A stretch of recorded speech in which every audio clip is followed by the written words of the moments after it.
Hi, Dana Gorman here again from THRiiiVE.com. And I launched right at 10 a.m. for the very first THRiiVE Tuesdays at 10. Had some technical difficulties, so I'm relaunching. I'm now going to pull the link to bring it over to the Facebook groups. This will be very get it done in real time as we figure out all these technical aspects. But then hopefully each Tuesday it will get less and less technical and more productive. I have you here on the THRiiiVE.com site while we, is it not started? No, that's the, okay. I have here on the THRiiiVE.com site because it's an important place to know about. I launched this in 2007. It's changed a lot. Lots of stuff not working on this site, but lots of stuff is working on this site.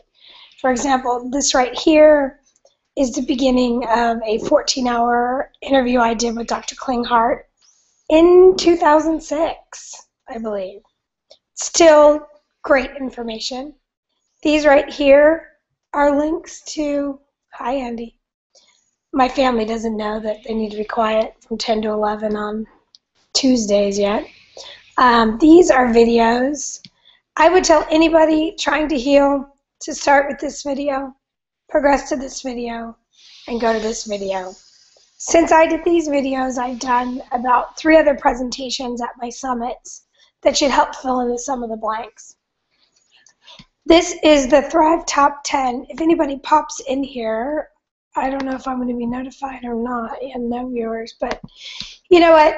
This will get me communicating via video, so that'll be good. This is the THRiiVE Top 10 list. The full version of this list is on the Facebook group THRiiVE, which is an open group, so you can just look at stuff there. It has about 100 things that you should be doing if you knew you should be doing them for less than $100. I'm not going to go over those right now because I have lots of videos that go over those. But this little behemoth of a diagram I would like to go over, but probably not right this minute. In the world of autism, brain inflammation is everything. I created this diagram in 2007 and presented it at 2008's Autism 1. But it all starts here. And if you follow the concepts, the idea is that we have too much and too little of a bunch of different inordinately important things. We don't have enough pleasure and we have too much stress. We are no longer connected to the earth for free electrons. We no longer get out in the sun, both for vitamin D and all the other biophotons and oxidating potential that it has. But one of the most important things Dr. Jin from the Brain Treatment Center just talked about was getting out in the morning, first thing to get out in the sun, to set your circadian rhythm so that you sleep well at night, so that your brain cools. Too much electrosmog and EMF, and again, lack of sun. This, without this, you'd still be okay. This, added on to this, creates the situation, and this is energetic divots. I've been using the word divot so long that I just have begun to assume, or did a long time ago, that people know what a divot is. Only because I saw, I don't know, it was probably a Beverly Hills Housewife show. I don't know what it was, but they had a polo match, and they talked about a divot, which is where they hit the stick or the mallet or whatever it is, trying to hit the ball, and they take out a little bit of grass at the same time, and that hole in the ground is a divot. And that's exactly what I think is going on in the human body. We have these energetic divots. If you think of the human body as being a fluid, body fluid dynamics, you have a fluidity, a flow, like a river system, or my analogies are all about traffic. There's all this traffic and all this stuff that has to happen in this fluid way throughout the body.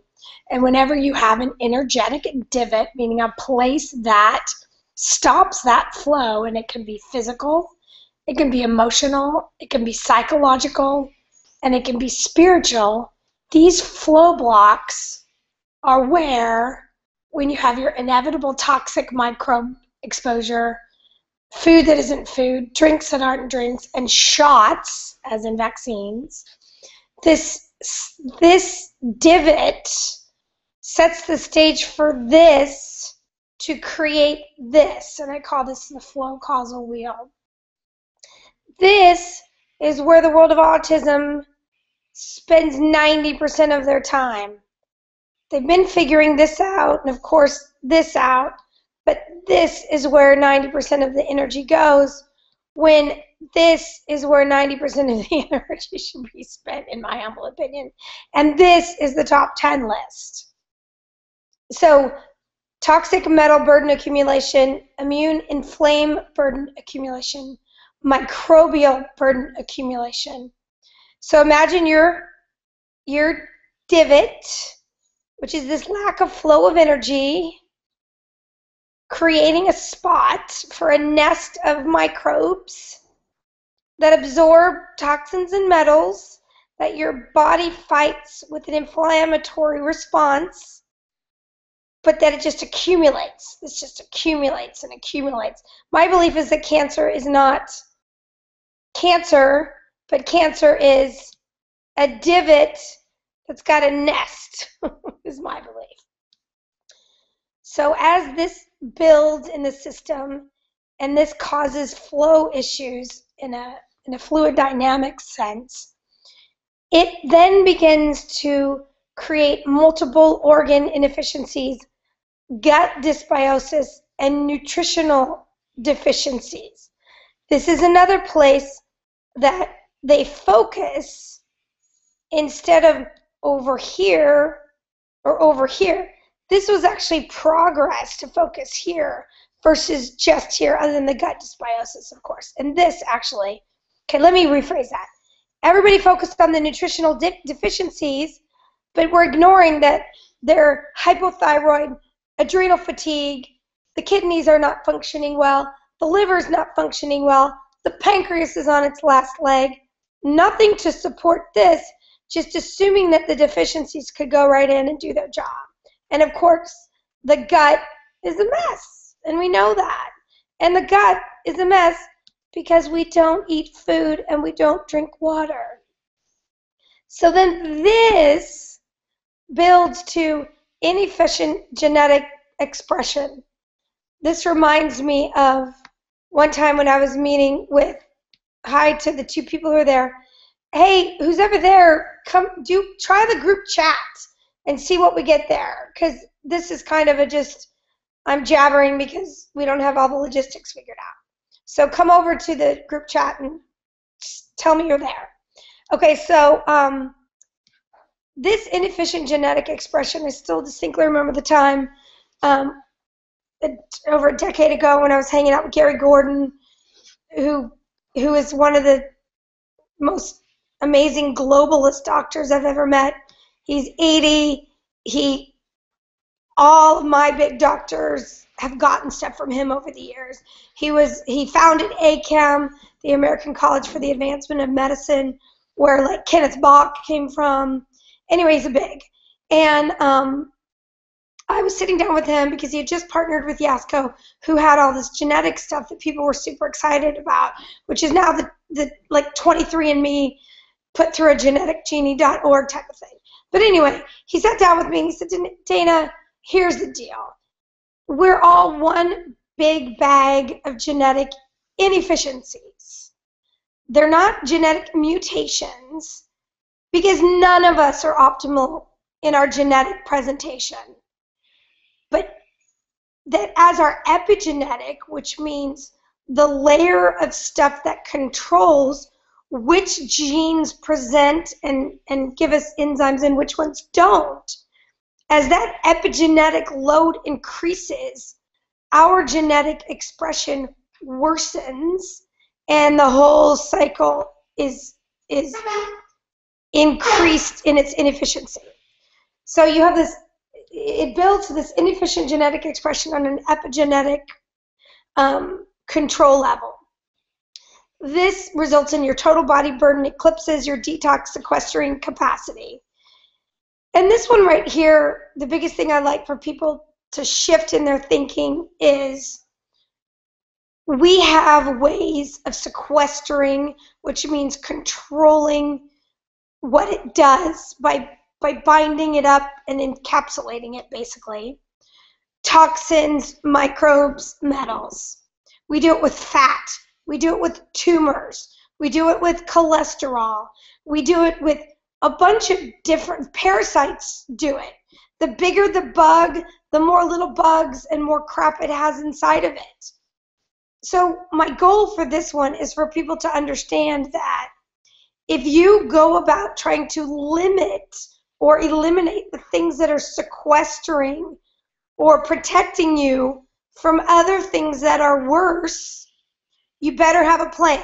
Because when they let go of that stuff, when you diet and all the fat is releasing all those toxins, when you go on an antiparasitic protocol, there's just all kinds of yin and yang to all of this. So when you look at stuff that's sequestering toxins and microbes, you have to be ready for when you downregulate that, the release that's going to come.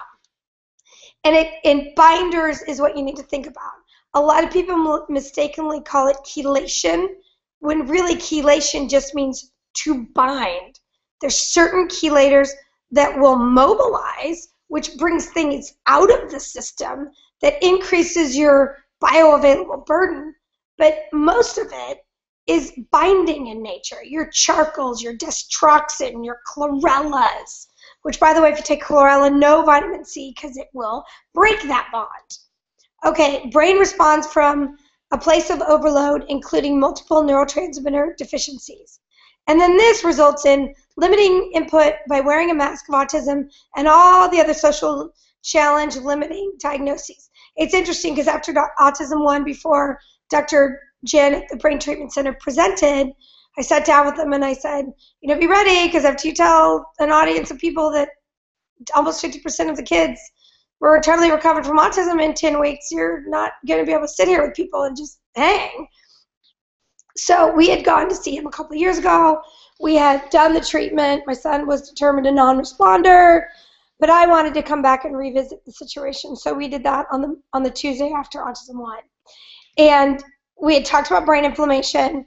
We had talked about the sun, and I was able to show him this page. But it wasn't in this page he didn't know what to do with until he started talking about this aspect, which is when you're in overload, you will get to a place, all of us, like people are trying to lately diagnose everybody they know with autism or ADHD or whatever. And my perception is we're all on the spectrum. The question is, where on the spectrum are we?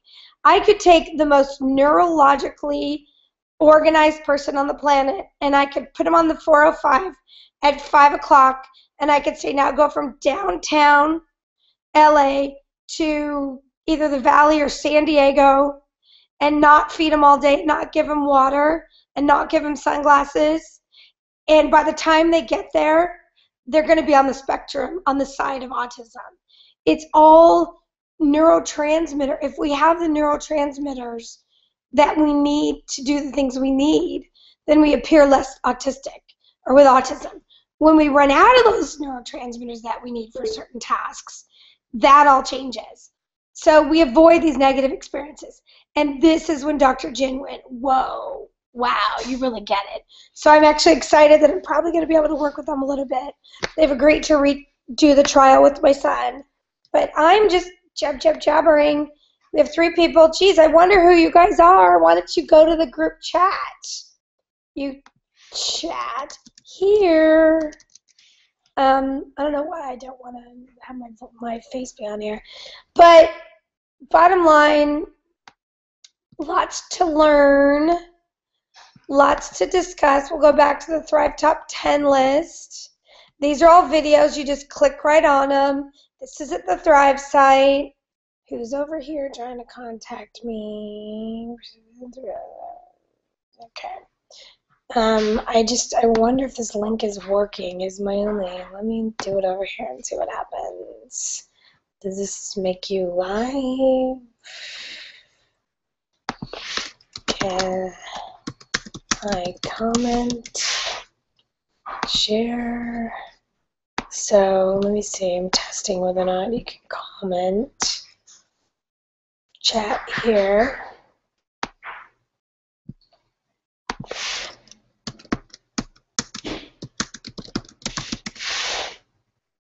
Share. Are they coming up? Or is that from me? So for some reason, I don't know, I'm going to have where my peeps are. They're supposed to be. Ooh, responded yes to THRiiVE Tuesday, comment on THRiiVE Tuesday. Are you over here?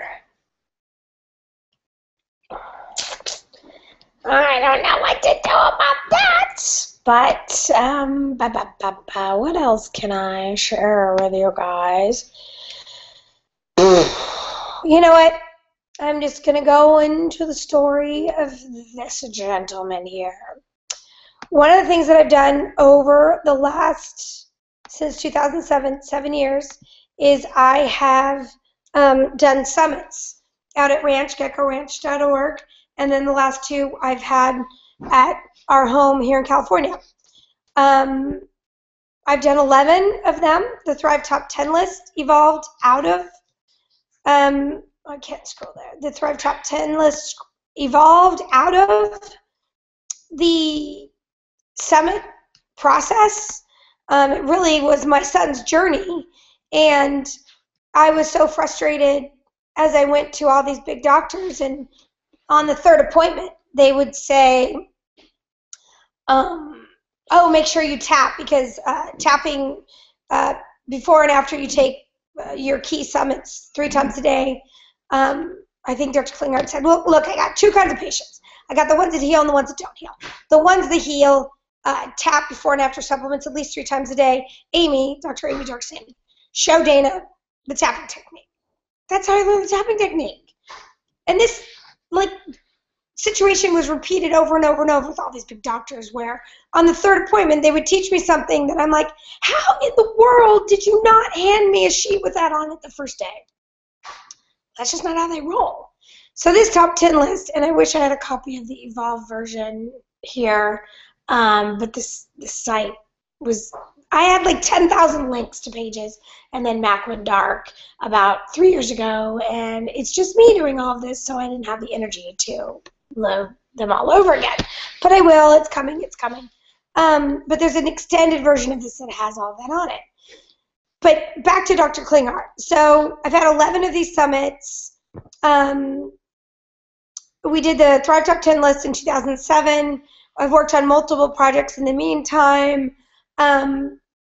We did conferences at all-day seminars at Autism One, all-day seminars at USAA, lots of different projects that we worked on.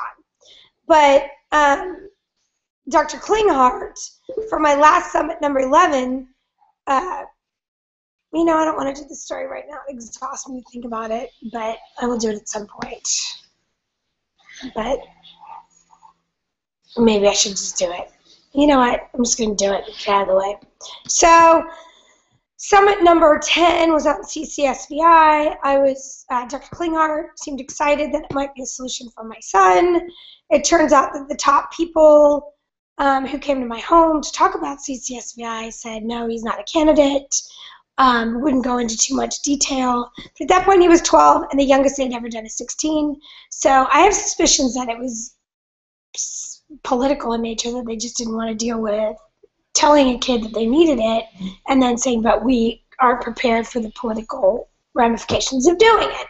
So anyway, very frustrating. I didn't do another summit for 2 years. Then finally, these summits are actually super easy for me to do. The first 2 were not, but then after that, I would just get my 2 bigs, either Klinghart and Dr. Yu, or Mercola or Cowden, just 2 people that other doctors and practitioners wanted to learn from. And as soon as I got them in a date, everybody just would start calling me, and before you know it, I would have between 15 and the most I've had is 32, which was ridiculous, but I've learned my lesson there. Anyway, I knew if I didn't have one within about 2 years, it would start to get hard to do them again. And I wanted to keep doing these summits. So my CCSVI one, which I turned into neurovascularity, or that I dubbed and did not exist on the internet, basically body fluid dynamics. And I have a whole presentation on that in the THRiiiVE group. There's a link to that on Facebook. Anyway, I did the CCSVI one. It wasn't a match for my son, supposedly. I really got down for like 6 months. And then finally, after 2 years, I realized I've got to do a summit or this is going to be hard. So I got a date from Dr. Klinghart, and Dr. Cowden was ready to come, Dr. Yu and Dr. Mercola.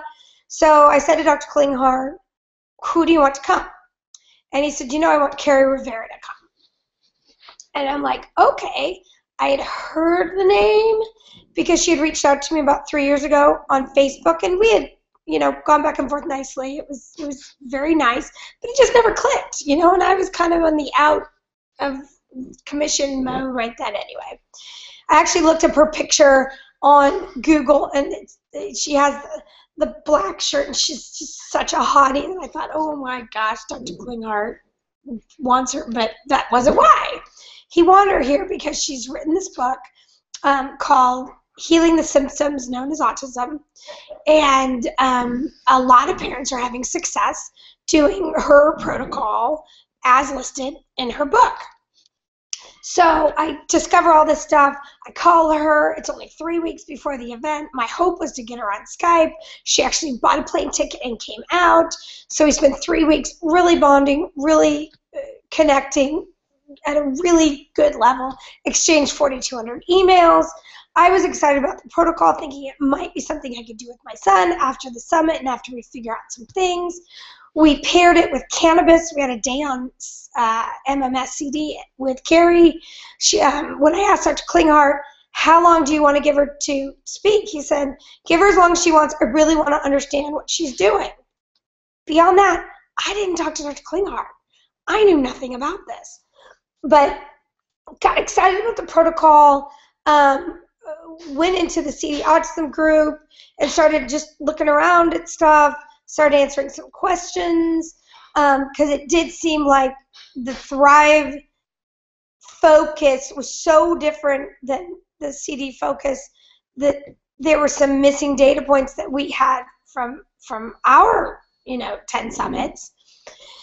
So fast forward to the summit. The summit goes very well. I basically cater them with people that help me, but I'm the one running around and making sure everyone's got their pillow and their water and their cappuccino and their squash soup or salt, whatever. And so I didn't talk to Klinghart at all. I had him present. He presented on parasites and aluminum, and then I didn't talk to him at all. He left. Carrie left.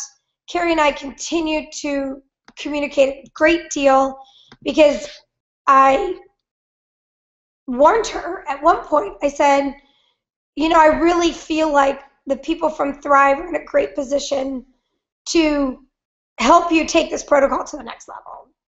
Set her up with some key people.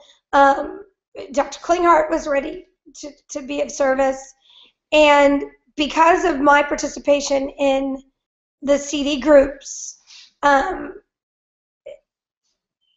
was the only one still in the loop on that whole thing. And because of the way that I participated, it became no longer accessible to us, to me. There was no connection, really. I wanted immediately, when I learned about this protocol and was excited about it, and I felt like Dr. Klinghardt was excited about it, I assumed I needed to research it, because my son is not someone I can just assume anything with. I have to understand modes of action. I have to understand exactly what everything I'm doing is doing. I have to understand how I will respond depending on what I get.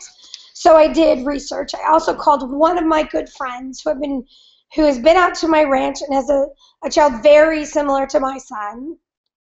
And I called her to say, hey, I'm researching this protocol. It seems exciting.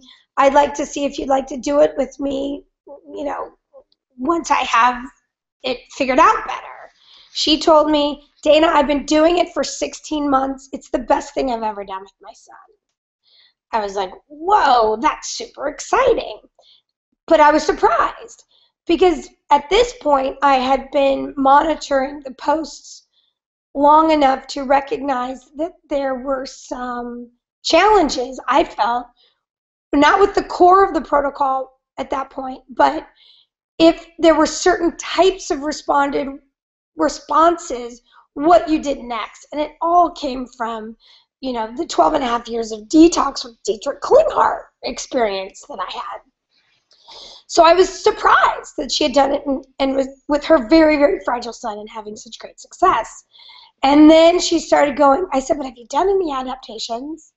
And she said, well, yeah, absolutely. I didn't take him off any of his antioxidants. I didn't ever get to the oral dose that I was supposed to. He's supposed to be, up in the 20s, and the top that we got up to is 8. I back off whenever he shows any signs that it's not going well, but we do 3 enemas a day, and every single time we get out what looks like worms. I'm like, wow. So I was shocked she was already doing it, not shocked she was doing well, but surprised until she told me all the adaptations that she was making. So as my communication skills obviously created a not good relationship communicating, I was still adding to this list of concerns that I had on when you see certain things, do certain things based on experience that we have had over the years. I also felt like what I was discovering was that there were people who had not done well at all with the protocol as written and with assistance that were not being heard. I don't think there was a huge number of them, but I certainly was hearing about them and getting communication from them. So I had this bizarre way I was looking at this. I'm looking at this as, wow, there's unbelievable value in this. But for me, I always had the kid that would respond negatively if that was an option. And so I'm not protective of what works with most of these kids. That doesn't toot my horn, because that was never my kid. I still remember sitting down with Debbie Nabutapad in Buena Park, which is NAET, and after the 3-month protocol, oh, I just don't know why it's not working with my son. It must be something that you're doing wrong. And it seemed like the takeaway that these parents were getting was that they had done something wrong. And from my first-hand communication with them, it appeared that that just wasn't the case. It also appeared that, no, sweetie, I'm doing a Google Hangouts. Remember, please be quiet. I'm going to wrap this up soon and take my daughter to eat so I can. Anyway, I felt this huge liability on 2 sides. One, not let the baby get thrown out with the bathwater, which is kids are doing unbelievably well on this protocol. but not get the kids that would maybe not do well, not get the information. Rock and hard place. I'm just collecting data at this point when I do, and finally get a hold of Dr. Klinghardt. And he says, yeah, 3 out of 4 of the kids are not testing well for oral CD. I'm like, what? Are you kidding me? Oh, it blew my mind from the moment that he said that. And of course, it made it that much harder, because now I have the situation where I know some kids are doing really well in the protocol. I know there's some kids that are doing really poorly on the protocol. I know there's a ton of people in the middle that are doing their own adaptations that they feel uncomfortable sharing about. So and let me back up for a second and tell you, I have never done this. I have always been behind the scenes doing my summits. I don't even normally have an email people can contact me with. So to be suddenly in the middle of this political insanity was kind of crazy for me. But fast forward to, I do this interview with Dr. Klinghardt. It wasn't even an interview, it was a conversation we were having, and I just started recording it after I asked him, and it turned into him explaining that he doesn't do the protocol. He uses MMS as a tool. He has kids that are doing the Calcar parasite protocol without the oral CD, with the MMS enemas, and doing very well. But only 1 in 4 of his kids would he say tests as qualifiers for doing as listed in the book. So rock, hard place. Bottom line, I had been put in one of the main leadership groups and asked at one point to start my own group because the stuff I was talking about was off topic. Started the THRiiiVE Topics Anything Goes, and as tensions raised, just had to do what I could to continue to highlight what I thought were challenges. I think it resulted in some of the key issues being altered, but it's wacky out there, and the only thing I know how to do is be honest. I think there's great promise in the CD protocol as written by Carrie Rivera. I have apprehension about how challenges are responded to, and I'm not one to roll under a rock because people don't like what I'm saying. I mean, I've never in all my born days had a situation where somebody had something like the Yasko protocol, or back when Buttar had a protocol, or, I mean, the list is very, very long, that you somehow weren't allowed to present an opinion that was different than the group. It's been really interesting for me.